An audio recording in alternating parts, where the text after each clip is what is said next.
नमस्कार.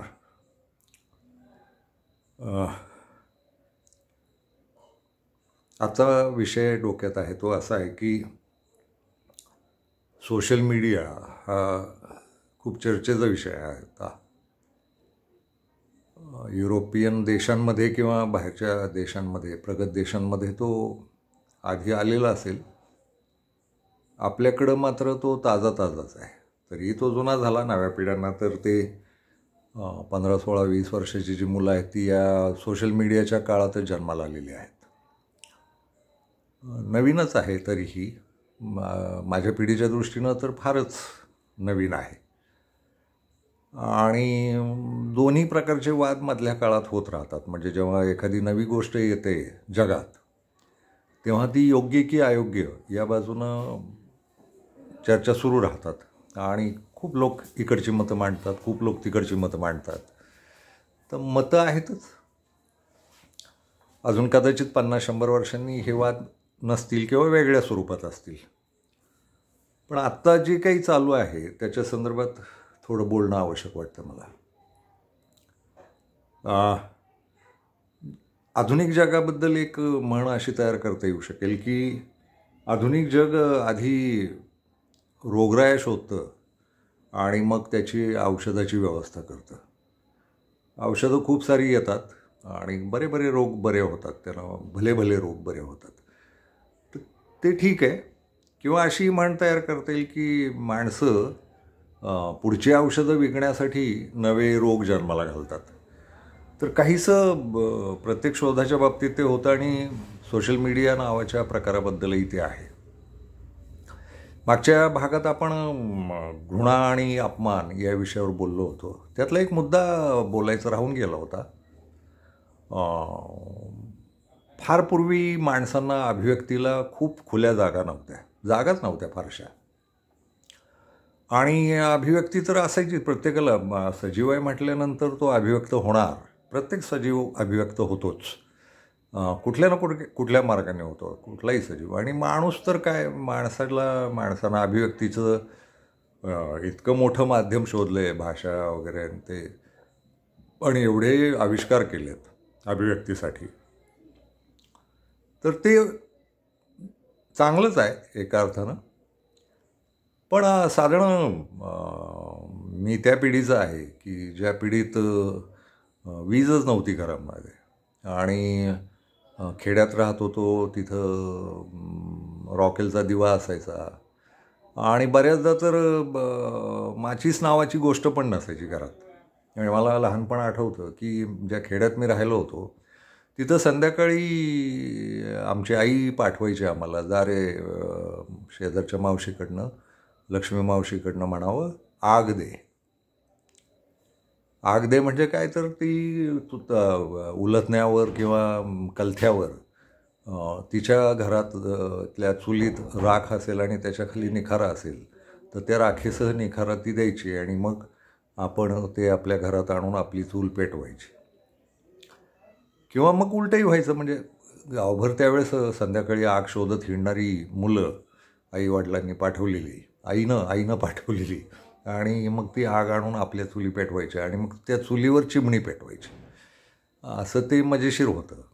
तर त्या काळापासूनचा परिचय आहे तो. आणि मग अभिव्यक्तीची माध्यमं म्हणून काय, तर पुरुष मंडळी कुठंतरी संध्याकाळी कामं कष्ट करून आल्यानंतर देवळाच्या पारावर जाऊन बसायची किंवा चावडीवर जाऊन बसायची आणि गप्पा करायची. आणि त्यातली बरीच माणसं मुकीच असायची. बोलकी माणसं फार कमी असायची.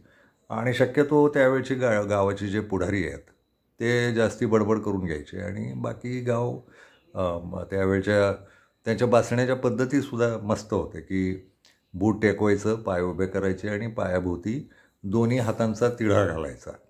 आणि मग शांत बसून राहायचं. आणि थोड्या वेळानं भूक लागली की घरी यायचं, काय मिळेल तो भाकर तुकडा खायचा आणि तिथंच धोतर तोंडाभोवती घेऊन गुंडाळायचं. त्यावेळेस पांघरुणं, अंथरुणं अशा प्रकारची काही हे नव्हतं.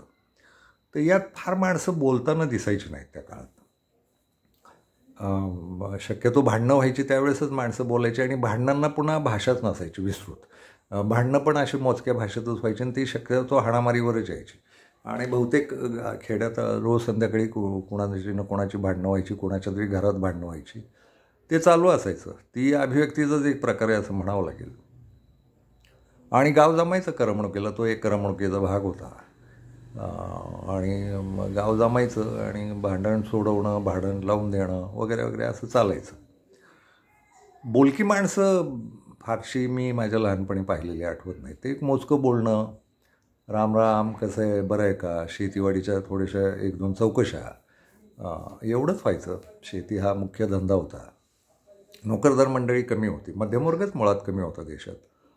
आणि मग ते खेड्यांमध्ये खूप शांतता असायची. संध्याकाळी 7ला तर रात्र झालेली असायची. माणसं 7च्या दरम्यान जेवायची आणि 8ला डाराडूर झोपलेलं असायचं. पण तोवर पहाटे 3ला उठून राबणाऱ्या ज्या आया बहिणी आहेत, तर मला आठवतं माझी आई आणि शेजारच्या मावश्या असं रात्री ओट्यावर बसायच्या आणि खुसूखुसू आवाजात काहीतरी बोलायच्या आणि सुखदुःखाच्या गप्पा मारत असतील, उखाळ्या पाकळ्या करत असतील, ज्याला आधुनिक मराठीत गॉसिपिंग म्हणतात, असंही ते चालत असेल. मला ऐकू यायचं नाही. म्हणजे मला अजून आठवतं की इकडं एक आई बसली आहे माझी, शेजारी मावशी, आणि त्यांच्या चिमटीत मी बसलो आहे. आणि रॉकेलचे दिवे असायचे रस्त्यांवर पण, आणि त्या दिव्यांकडं पाहत मला ते गूढ वाटायचं सगळं. आणि त्या दोघी माझ्या दोन्ही बाजूला बसून, डावी उजवीकडं बसून काय खुसूखुसू आवाजात बोलायच्या ते मला कधीही ऐकू आलं नाही. त्या दोघींना मात्र ते स्पष्टपणे ऐकू यायचं. आणि ते इतका हळू आवाजात बोलायच्या, तिसऱ्यांना ऐकू नाही. आणि खरं तर तिसरा म्हणून मी मध्ये बसलेला असूनसुद्धा मला ते कधीच ऐकू यायचं नाही. हा तो अभिव्यक्तीचा मर्यादित खेळ होता. हळूहळू काही माध्यमं आली, अभिव्यक्ती करणारे लेखक बिखक असतील, वर्तमानपत्र असतील. वर्तमानपत्र वाचणारे लोकही खूप कमी होते जगात.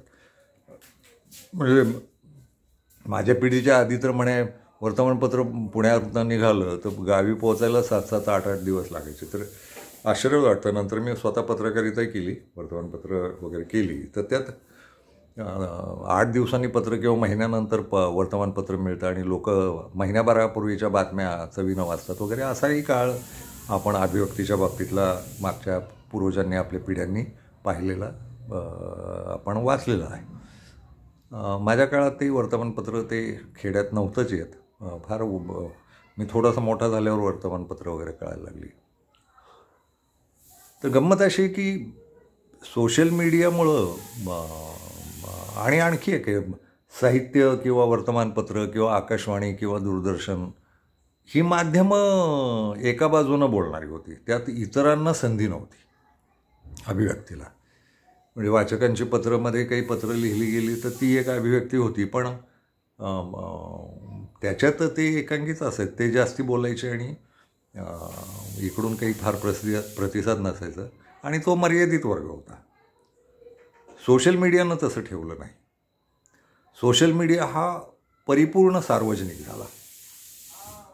आणि मग ती हत्यारं किंवा ती जी काही अवजारं आहेत सोशल मीडियाची, म्हणजे सुरुवातीचे मोबाईल, ते अतिशयच बारके मोबाईल, आणि मोबाईलची क्रांती म्हणजे इतक्या वेगानं झाली की मध्येच एकदा पेजर नावाचं काहीतरी आलं होतं. ते माझ्या आठवणीप्रमाणे 1 वर्षभरच टिकलं होतं. मग ते फोन, वायर नसलेले फोन हातात येणं, आणि त्याच्यानंतर त्या 1.5 लाख किमतीचे मोठमोठे असे डबे असणं फोनचे, ते घेऊन येईपर्यंत दुसरे बारके फोन यायला लागले छोटे छोटे, आणि ते येईपर्यंत स्मार्टफोन, आणि मग त्या स्मार्टफोनमध्ये बोलणं कमी आणि बाकीचीच खूप त्याला ॲप्लिकेशन्स म्हणतात, ती ॲप्स, इतकी ॲप्स. आणि मग ते आता तर भन्नाटच आहे सगळं आणि विकसित होत जाणार जास्ती. पण मला आठवतं एक 10, 12, 14 वर्षापूर्वी कधीतरी मला पोरांनी फेसबुकची खूप खाती काढून दिली. श्रद्धावान पोरं आपल्याकडं खूप. मग काही लोक बाबा म्हणतात मला, काही लोक गुरुजी म्हणतात, आणि मग ते गुरुजी तुमचं खातं काढून देतो. फेसबुकवरून माझ्या नावानं ढिगानं खाती काढून दिली. मग नंतर व्हॉट्सअप आलं, ते काय काय काय काय सगळं. तर फेसबुक आलं त्यावेळेस मी सुरुवात केली. आम्ही बऱ्यापैकी गंभीर लोक होतो तिथं, आणि लोकांना कळायचंच होतं फेसबुक काय वापरलं जातं. पण तो सुरुवातीचा एक 2-4 वर्षाचा काळ आहे ना, फार सुंदर असा होता, बौद्धिक असा होता. आणि काही चर्चा चालत, खूप सारे लेखक, कलावंत वगैरे यायला लागले. आणि 14ला ट्रोल नावाची एक जमात आली, तिनं सगळ्यांची हकालपट्टी केली माध्यमातून, कारण ते घाणेरड्या शिव्या आणि ते सुरू. तर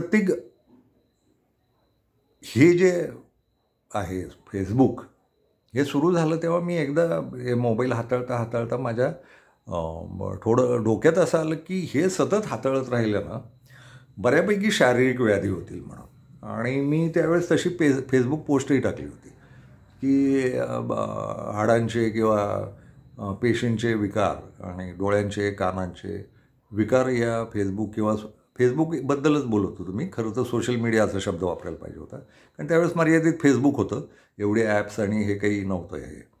तर हे काही ना काही तुम्ही मोबाईल हातात धरून धरून रोगराया होतील असं मी लिहिलं होतं. आणि खूप लोक माझी अक्कल काढायला आले होते की तुम्हाला फार कळतं का यातलं टेक्नॉलॉजीतलं. तर ते खरंच आहे की टेक्नॉलॉजीतलं फार नाही कळत, पण मानवी शरीरातलं कळतं. आणि मानवी शरीर कुठल्या पद्धतीची कामं करून कुठल्या पद्धतीचं अवघडलेपण घेतं आणि त्या अवघडलेपणातनं कुठल्या प्रकारचे आजार होऊ शकतात एवढी तर अक्कल होती. म्हणून मी ते म्हटलं होतं. आणि आता मला फार आनंद होतो एका अर्थानं. खरं तर दुःख होतं. आता मोबाईलच्या रोगातनं बरं करणारी हॉस्पिटल जगात निघतात अशी 2-4 वर्षापूर्वी मी बातमी वाचली होती की मग ते मेंदूबधीर होणं, डोळे. आम्ही सुरुवात केली वापरायला तेव्हा सांगण्यात आलं की या मोबाईलच्यातनं जी किरणं निघतात, रेज, त्या किरणांनी बऱ्याच गोष्टी होऊ शकतात. म्हणून मोबाईल वरच्या खिशात नका ठेवू, त्याचा हृदयावर परिणाम होईल. खालच्या खिशात नका ठेवू, त्याचा कमरेवर परिणाम होईल. असं ते मग मोबाईलसाठी पाकिटं वगैरे वगैरे. ते खरंच होतं की नाही माहीत नाही, पण की या किरणांचा डोळ्यांवर मात्र परिणाम होतो हा अनुभव मी घेतलेला आहे. आणि ते त्रासदायकच आहे. म्हणजे माझे डोळे आत्ता अधू आहेत आणि त्या वेगानं अधू होण्याला मोठं कारण हे मोबाईल आहे, हे यंत्र हाताळणं आहे आणि या यंत्रावर बसणं आहे. आणि ते का केलं तर त्याची कारणं अशी होती की 19पर्यंत मी पण फारसं हे नव्हतं, फेसबुकवर असायचो फक्त. ते यूट्यूबचं चॅनल काढून ठेवलं होतं, पण ते काही मी फार हाताळत नव्हतो. किंवा अक्षरमानवची मुलं ते सगळं करत होती. आणि फेसबुकची एवढी खाती आहेत, तर कोण त्याची पासवर्ड आणि या लचाणांमधली फार भानगड कळत नाही, आजही नाही कळत. आणि मग ती खूप सारी खाती होती, त्यातली 2-4 खाती शिल्लक राहिली. ती चालवतही राहिलो, त्यातली काही बंद पडली, काय काय काय, आणि बरीच खाती बंदच पडली. पण कोरोना नावाची गोष्ट भांडवलशाही जगानं या जगात निर्माण केली आणि त्यातनं एक वेगळी हतबलता जगाला येते असं लक्षात आल्यावर आपण सगळेच घरात कोंडलेलो होतो आणि सगळी बंधनं आली होती. त्यावेळेस मी आयुष्यभर संपादक राहिल्यामुळे लोकांना कामाला लावावं हा एक स्वभाव आहे आणि लोकांना गुंतवून ठेवावं. तर ते लक्षात आलं होतं की कोरोना प्रत्यक्ष शारीरिक किती त्रासाचं आहे हे वैद्यकीय शास्त्र ठरवेल, पण एक लक्षात आलं होतं की मानसिक त्रासाचा खूप आहे. कोरोनाची जी दहशत जगभर पसरवली गेली आणि जी दडपणं मेंदूंवर आणली गेली आणि त्या दहशतीपायी खूप माणसं मेली पण. मग तो औषधांचा बाजार असेल, मोबाईलचा बाजार वाढला त्या काळात. तर या काळात मग लोकांना कुठं गुंतवून ठेवावं किंवा लोकांना मदत करावी म्हणून या सोशल मीडियाचा प्रचंड वापर झाला. आणि मी खूप सलग तास आणि अंधारात बसून मोबाईलच्या प्रकाशात ते डोळे लावून बसणं आणि मग कोरोनात अक्षरमानवची माणसं लोकांना मदत करत होती. आणि खूप मलाही फोन यायचे. मी स्वतःही आजारी होतो, कोरोनानं नव्हतो, पण काहीतरी कमकुवतपणा आणि असं काहीतरी आजारी होतो खूप. आणि तरीही त्यात चक्कर यायची उभं राहिलं की तरीही त्यात कामं करत होतो. आणि गुंतवण्यासाठी मग फेसबुकला अनेक ग्रुप्स काढले, अनेक पेजेस काढली, अगदी चुलीपासून आरोग्यापर्यंत अशी वेगवेगळ्या प्रकारची, ज्यांना जे काय आवडेल ते तिथं येतील आणि बोलतील अशा पद्धतीचं केलं. लोक बोलत नाहीत अर्थात फार, असंही लक्षात आलं. म्हणजे बौद्धिक काही बोलायचं असेल किंवा आपलं काही योगदान द्यायचं असेल बौद्धिक किंवा लोकांना गुंतवून ठेवणारं, त्यात लोकांना आपले फार रस आहे, भारतीय लोकांना असं वाटत नाही किंवा जगभरच्या लोकांना. कुणी काही बोललं आहे तर त्याच्यावर आपलं आईचं शिटायला जायला लोकांना आवडतं की मी सहमत आहे, मी असहमत आहे, किंवा तुम्हाला अक्कलच कशी नाही, किंवा मग टोमणे मारणं वगैरे आणि लोकांची अक्कल काढणं.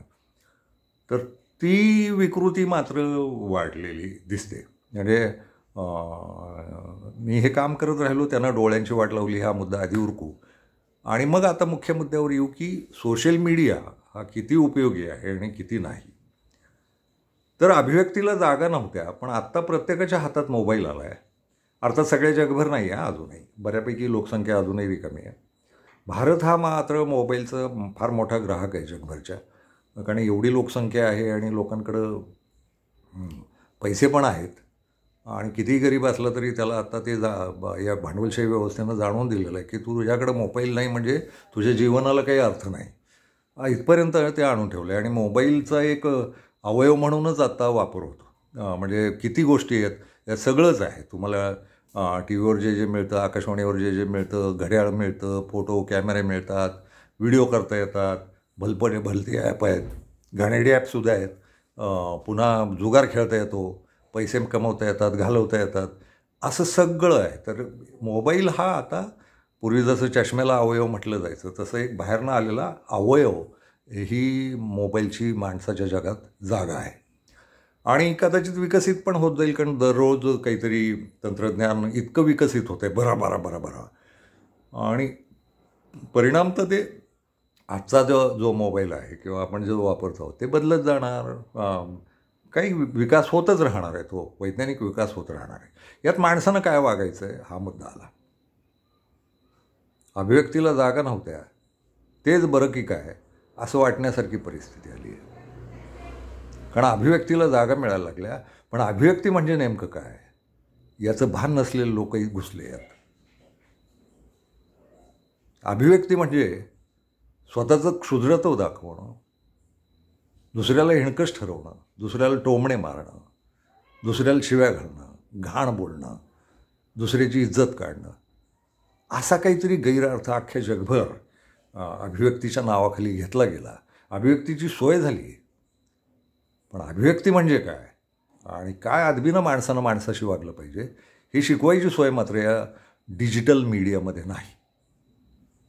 कारण मग मात्र जगभर आपल्याकडेच नव्हे, आपण ते 14 वगैरे गृहीत धरतो, 14ला ट्रोल गँग जन्माला वगैरे, जगभर 14 नंतर राजकीय यंत्रणा बदलल्या सगळ्या आणि भांडवलशाही घुसली आणि मग दुसऱ्याला अपमानित करणं, दुसऱ्याची बिंग फोडणं आणि सारखं चिडवणं दुसऱ्याला, असल्या प्रकारची विकृती प्रचंड मोठ्या प्रमाणात इथं आली. अर्थात सगळं चांगलं झालं नाही किंवा सगळंच वाईट झालं असं या अर्थानं नाहीत काही बोलायचं. आम्ही आहोत अजून आणि खूप लोक आहेत, चांगले लोकही आहेत. दुसऱ्या बाजूला समाज एकमेकांची दखल घ्यायला लागला, एकमेकांना मदतीला सुद्धा सोशल मीडिया उपयोगी पडायला लागला. ते प्रचंड मोठं आहे, म्हणजे ते छानच आहे. लोकांना संपर्क करायला लागलो आपण. काही विधानं पण ऐकली मध्ये की मोबाईलनं जग जवळ आलं आणि माणसं एकमेकांपासून दूर गेली. तेही सत्य वाटतं. आत्ता जेव्हा पाहतो घरात जर 4-5 माणसं असतील तर प्रत्येकजण आपापल्या मोबाईलमध्ये डोकं घालून बसलेलं असतो. रस्त्यांवर सुद्धा, म्हणजे मला आठवतं सुरुवात झाली होती मोबाईलला ते कानाला लावून बोलणारे, ते रस्त्यावर दिसले तर बाकीचे लोक त्यांच्याकडे वेळ लागल्यासारखे ते चाललेत असं बघायचे आणि ते एकटेच बडबडत आहेत वगैरे हवेत असं काहीतरी. आणि त्यावेळच्या जाहिराती पण मला आठवतात. एक बाई कानाशी फोन लावून बसलेली आहे हॉटेलमध्ये आणि समोर एक माणूस पाहतोय तिच्याकडं, तर त्याला वाटतं ती आपल्याशीच बोलते म्हणून त्याला वाटतं ती लाईनच देते म्हणून तो उठून निघतो आणि त्या दरम्यान ती फोन असा केसातनं बाहेर काढते.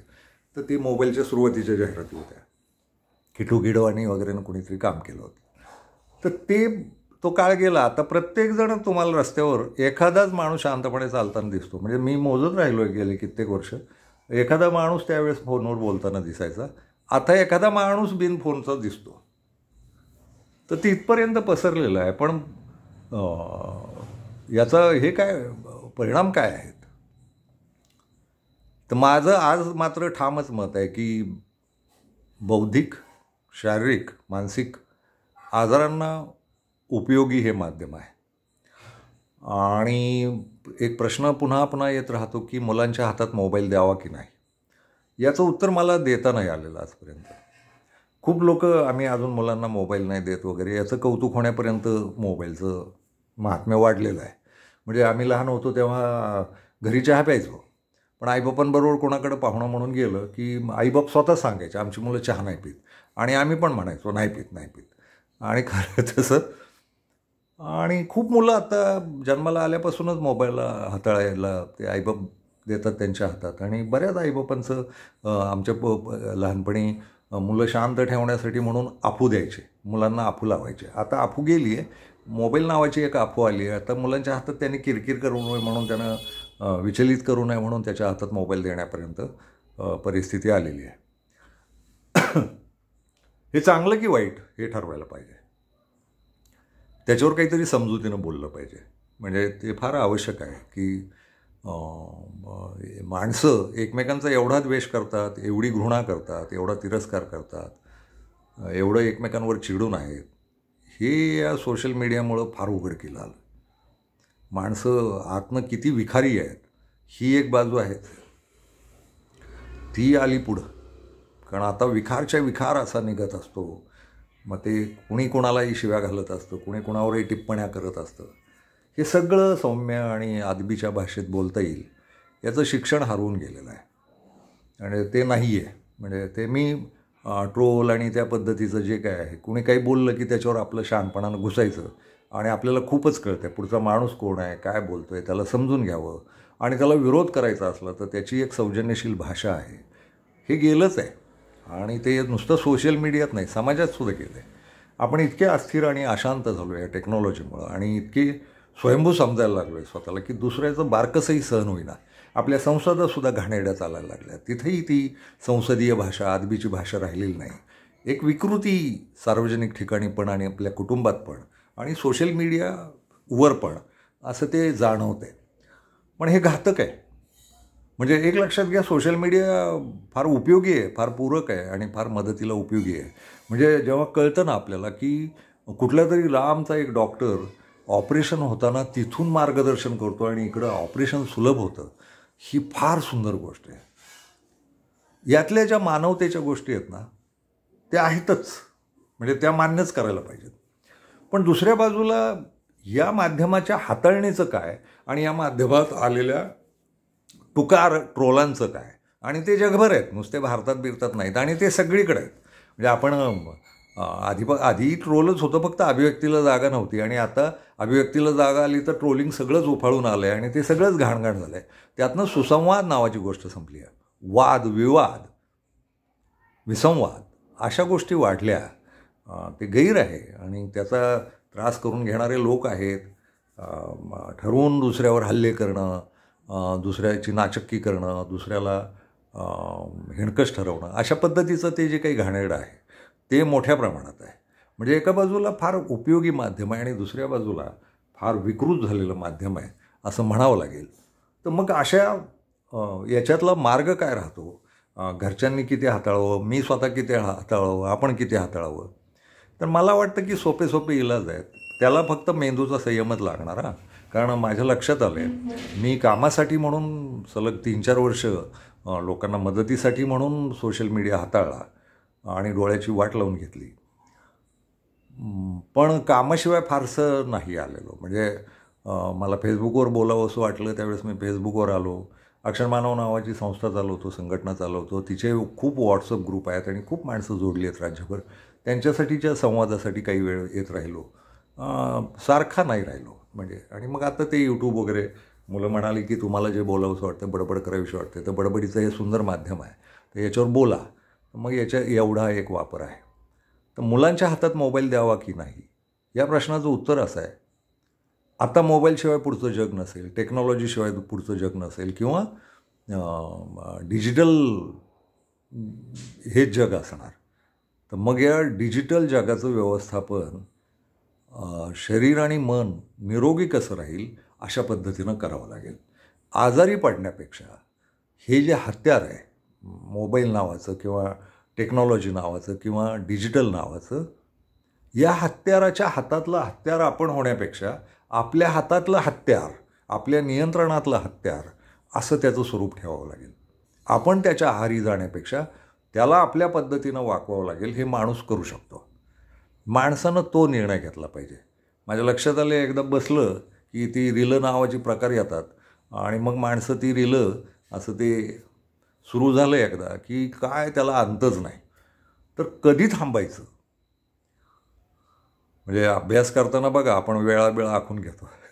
ते एक फार मजेशीर आहे की अभ्यास करायचा असेल तर संध्याकाळी 7 ते 9च करणार मी किंवा सकाळी 6 ते 8च करणार अशा वेळा आखून घेतो आणि अभ्यासाचं मग 7:45लाच कसं उठता येईल किंवा नोकऱ्या करतानाही तसंच असतं बघा. 10 ते 5 नोकरी असेल किंवा 9 ते 6 असेल, काही ज्या वेळा असतील त्यावेळेस अगदीच घड्याळाकडे सारखं लक्ष असतं, कधी संपणार आहे, कधी संपणार आहे. तसं जे आहे ना, ते मोबाईलच्या किंवा टेक्निकल बाबींच्या किंवा डिजिटल बाबींच्या बाबतीत वागावं लागेल.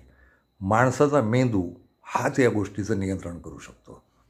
आणि मग आईबाप तेही नियंत्रण करू शकतात. जर पुढचा काळ डिजिटलचाच असेल आणि मुलं त्या मुलांच्या पिढ्या त्याच काळात वाढणार असतील, वावरणार असतील, तर त्यांना ते पद्धतशीर शिकवलं गेलं पाहिजे की हे कसं हाताळायचं, किती हाताळायचं आणि का हाताळायचं. हे आयुष्याला उपयोगी झालं पाहिजे, मेंदूला उपयोगी झालं पाहिजे. बौद्धिक काम खूप चालू आहे या डिजिटलवर, त्याच्यावरही बोलू कधीतरी. गुगल वगैरे हे जे आहे किंवा त्या ChatGPT वगैरे काय जे आलं आहे चॅट, ते पण उपयोगी आहे. पण तिथं खोटी माहिती खूप मिळते, हेही सांगून ठेवतो. म्हणजे तिथं अजून अख्ख्या जगाचं डॉक्युमेंटेशन व्हायचंच आहे बरं का. तिथं झालेलं डॉक्युमेंटेशन हे बहुधा अफवांवरच आहे. मी तो अनुभव घेतला. पण याचं एक बौद्धिक स्वरूप तयार होईल आणि मग मुलांना त्यातलं उपयोगी जितकं आहे, आईबापांना जितकं उपयोगी आहे किंवा घराला जितकं उपयोगी आहे, त्याचा वापर करून घेतला पाहिजे. साधन म्हणून, हत्यार म्हणून हे वापरलंच पाहिजे. आणि बौद्धिकतेला काय पूरक आहे, उपकारक आहे, ते तिथलं उचललं पाहिजे. त्याच्याशिवायची जी घाण आहे ती टाळण्याचा संयम मात्र शिकवावा लागेल. आणि तो मागच्या काळातही गरजेचंच होतं. म्हणजे मोहात पाडणाऱ्या गोष्टी जगात मोबाईलच्या आधी पण होत्याच. मोबाईल हा नवा मोह आहे. तर मोहावर मात करण्याच्या बाबी मागच्या काळातही शिकवल्या जायच्या, तर याही काळात त्या शिकवल्या गेल्या पाहिजेत. आणि मुलांच्या भवितव्याच्या दृष्टीनं मोबाईल त्यांना हाताळू दिला पाहिजे. काही एक शेवटचं बोलतो, ते हे असं आहे की मध्ये मी वाचायला मिळालं की मोबाईल पाहायचं थांबवावं कधी. तर मला असं वाटतं दिवसभरात 1-2 तास मोबाईल पाहू द्यावा. त्याशिवाय जो काही वेळ उरतो त्यात मोबाईलवर कुणाचा फोन आला तर तो घ्यावा. व्हॉट्सअप थोडा वेळ हाताळावं. 1-2 तास हाताळायला, सकाळी 1 तास, संध्याकाळी 1 तास असं हाताळायला हरकत नाही. आणि काही चित्रपट चांगले पाहायला मिळाले किंवा काही वाचायला चांगलं मिळालं तर तेवढं एक हाताळावं. बाकी मोबाईलचा फोन म्हणूनच वापर करावा. बाकी मग कॅमेरे असतातच, ते वापरायला हरकत नाही. प्रवासात गेलो, रस्त्यानं चाललो आहे, त्यात मग शूटिंगा केल्या, फोटो काढले, हे योग्यच आहे. पण मर्यादित करावा वेळ. आणि निरोगी राहायचं असेल शरीरानं, तर शरीरानं निरोगी राहण्यासाठी मात्र मोबाईल लांबच ठेवला पाहिजे. कारण मोबाईलनं होणारे रोग आणि मोबाईलनं होणाऱ्या रोगांवर पुन्हा औषधांचे साईड इफेक्ट्स आणि त्याच्यातनं पुन्हा रोग, असं जे चक्र जन्माला येतं आहे, त्याच्यावर मात करायची असेल तर मेंदूच्या संयमाला पर्याय नाही. जो पूर्वीच्या काळीही शिकवलं गेलं आपल्याला की कशावर संयम ठेवायचा. नशांवर संयम ठेवला जायचा, घाणेरडं वागण्यावर, नैतिक अनैतिक असं ते होतं.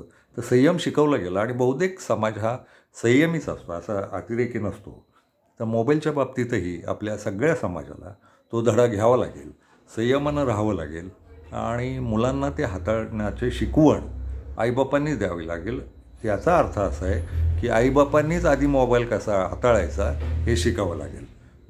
मोबाईलच्या वापरावर आईबापांनी संयम ठेवणं आणि मग मुलांनाही तसाच संयम शिकवणं, तर मला वाटतं चांगलं काही घडेल. फार घाबरून जाण्याचं कारण आहे असं नाही वाटत. पण शारीरिक आणि मानसिक आरोग्याच्या बाबतीत त्या दक्षता घेणं गरजेचंच आहे.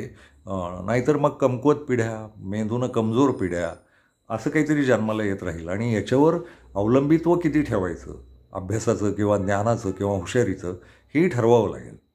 म्हणजे मला नेहमी वाटत राहतं की या जगातलं पुस्तक कधी संपणार नाही, संपू नये. कारण ज्ञानाचं इतकं शांत, सुंदर आणि आपल्याला स्वतःला हाताळता येईल असं माध्यम जगात दुसरं नाही. हे कॅमेरे आणि ह्या स्क्रीन आणि तर हे फार ज्ञानाची फार मोठी माध्यमं आहेत असं मला नाही वाटत. कारण फार चुकीचं ज्ञान आणि फार ट्रोल पद्धतीच्या घाणेरड्या लोकांची गर्दी, राजकारण्यांची गर्दी, मग त्यांची एकमेकांविरुद्धची विधानं आणि मग त्याचं चवीनं आपण वाचन करणं, आपल्या प्रतिक्रिया देणं. तर मला वाटतं आपण क्रियावादी व्हायचं असेल तर मग पुस्तकं किंवा जुन्या पद्धतीचा अभ्यासाच्या पद्धती, ज्ञानाच्या पद्धती या मरता कामा नयेत. या सोशल मीडियाचा दोष असा आहे की आपण क्रियावादी होण्यापेक्षा प्रतिक्रियावादी जास्ती झालेलो आहोत. मग असे जे मी म्हणालो की माणसं कमेंट्स टाकतात आणि बहुतेक माणसं टाळतात पण, आणि चर्चा संवादाची जागाच नाही. मी माझ्या फेसबुकवर फार उत्तरं देत बसलो नाही कोणाला. त्याची खरी कारणं अशी होती की त्या चर्चा त्या पद्धतीच्या होत नव्हत्या. म्हणजे खूप लोकांनी विचारलं की तुम्ही कमेंट दिल्या की मग तुमची लोकप्रियता वाढेल वगैरे. माझ्या डोक्यात तसं नव्हतं काही लोकप्रियतेचं. मला कमेंट्स, मग बौद्धिक चर्चा करायला हरकत नाही, पण बौद्धिक चर्चा कमीच होतात तिथं.